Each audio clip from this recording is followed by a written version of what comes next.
All right, my friends, we are moving on to a topic that I think some people have considered and spent some time thinking about, others probably not. But it is something that I want you to at least take a minute, think about it, make a decision, do a gut check, and feel good about where you landed on it. So, today we're going to talk about telling the truth and whether or not your book should be a memoir or possibly fiction.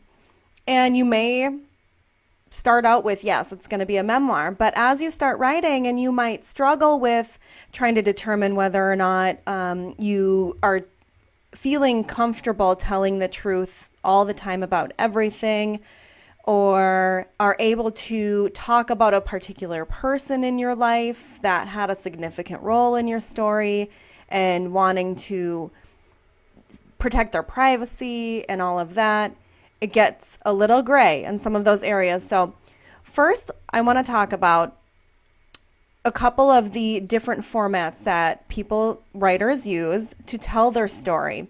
And of course, one is a memoir, one is a biography, and one is an autobiography.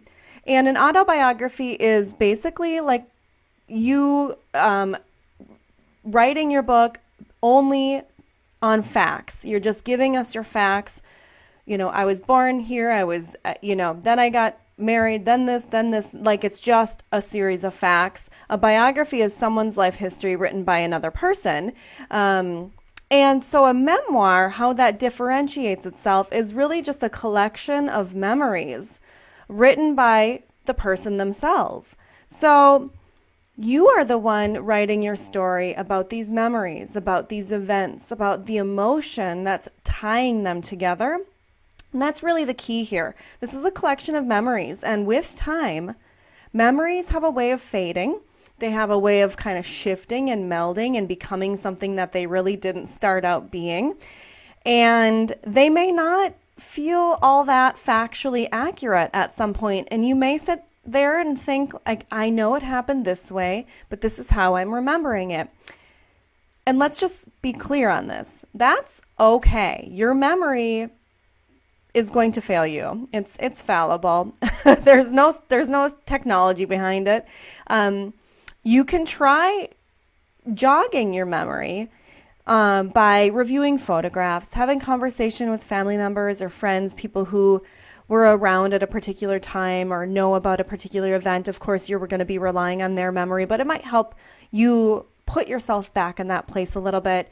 You could do some research into some details that might be minor, but would be nice to have in place, such as like names of places that you may have forgotten, how the road layout was in your neighborhood so you can describe it accurately, that type of thing. For the purpose of a memoir, the focus should be on reflection and establishing that emotional connection. It's not just presenting facts. So, because your memories are typically more emotionally bound, memories typically come with a very strong, or at least a present emotion, a present feeling. And when I say present, I don't mean today, but I mean it's there. You can kind of feel into it. When you think of a happy memory, you feel that happiness. When you think of a sad memory, you feel that sadness. And that is what really a memoir is focusing on. We're focusing on those feelings, those reflections, what you learned from those things. And so facts are, I'm just going to say, a little less important. Now, obviously, that's not to say you should not be truthful. Of course, you absolutely should. This just means sometimes that you're saying, hey, I don't remember, or details are a little fuzzy, or this is what I presume must have been the case because this happened.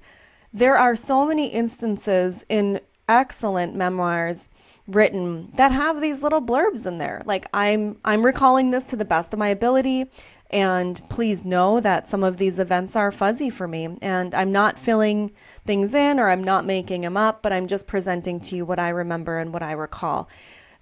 Your readers are okay with that. If you let someone know, I just can't be sure, but this is what what I recall, they understand, your readers. They're humans. Like they understand that their memories are going to fail them too, and that you can't remember everything 100% of the time. But they don't want you to make things up. They don't want you to lie to them knowingly.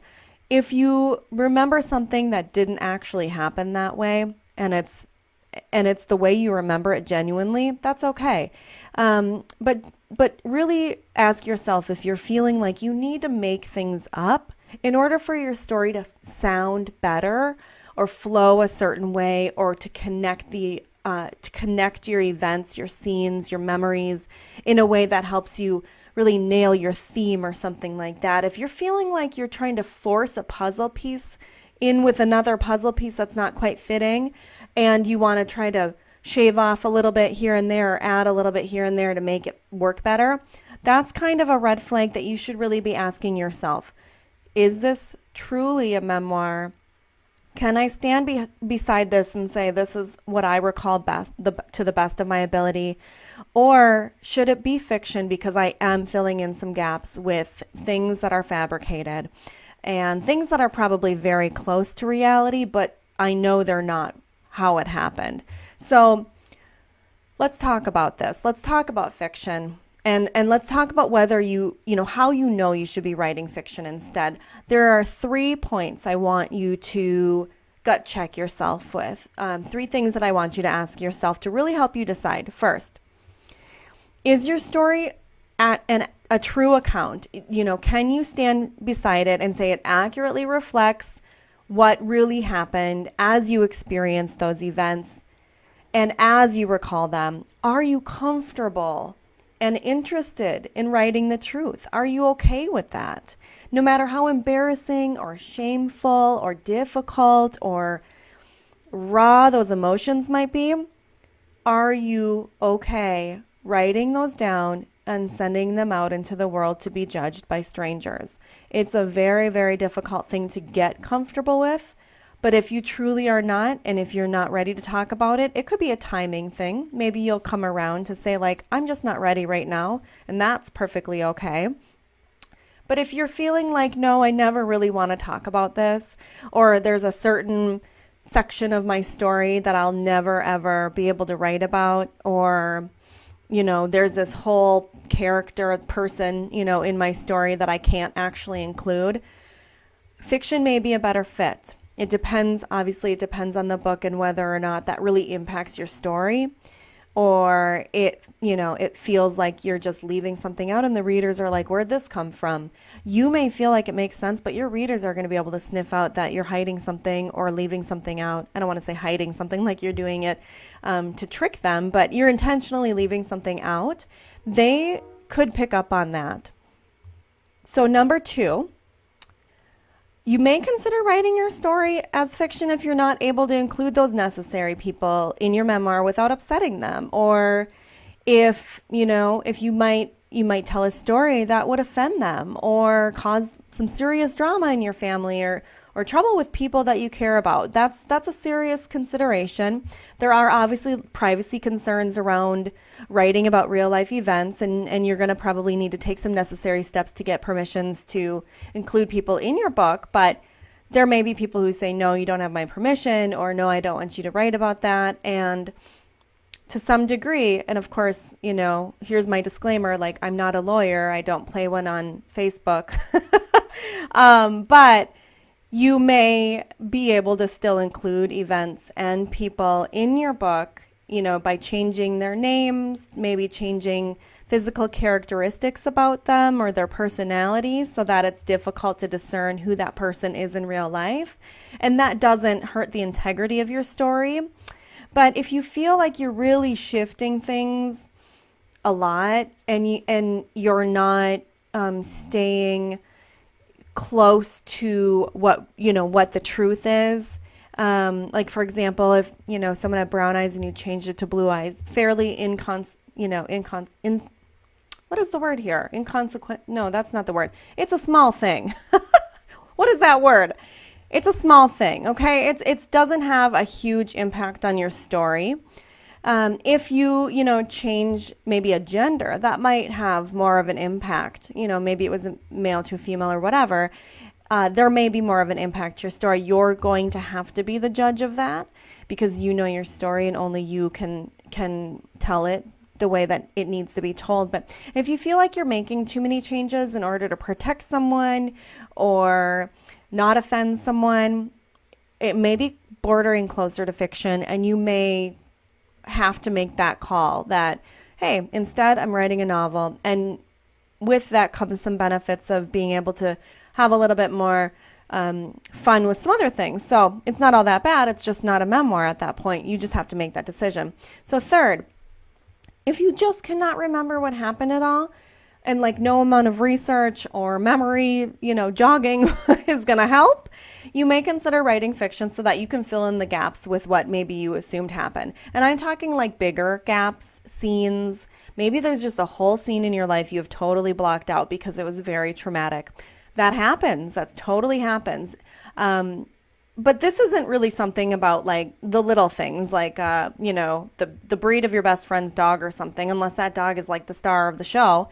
You really don't need to know or remember that detail. And if research doesn't help you figure that out, that's fine. Move on, make up a breed. But I'm talking about those big things, not the minor details, these big gaps, these, if there was a year or two you just don't remember, something like that. Unless there is a reason why, or a way you can include that in your story saying, the next 2 years were a blank to me. What I've been told is this and this and that. And, my mom mentioned that I did this. Like you can kind of fill in that gap with third, or secondhand accounts that just may not resonate as well with your readers. And you may want to shrink it down to like, not a big discussion. This is something small you kind of mention and move on.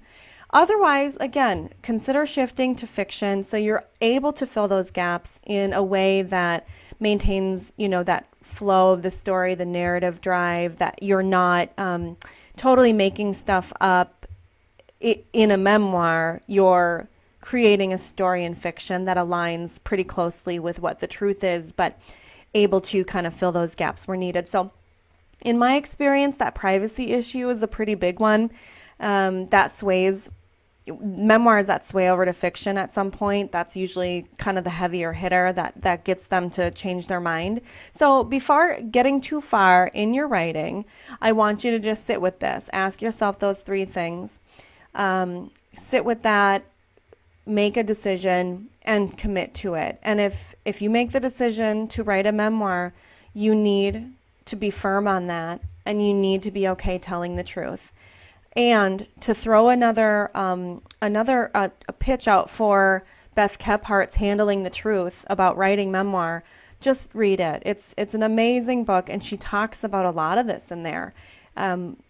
You really have to be okay telling the truth in your memoir. And if not, if some of it is too hard or not there, definitely think about shifting to fiction and make that decision early on so that you don't have a lot of rewriting to do later when you hit that wall and go, I just can't write this. I don't know what I'm writing here, or it's just not true. So that is today's lesson. I wanted to make sure to get this to you guys early on in this month that we are focusing on writing daily so that you can be confident with your decision moving forward. I'd love to hear your thoughts or comments or questions about this in the comments below. I know I did see a member question about this particular topic at some point, so I hope this is helpful. I hope it clears it up, but let me know what else I can share with you about this, and we'll just keep writing.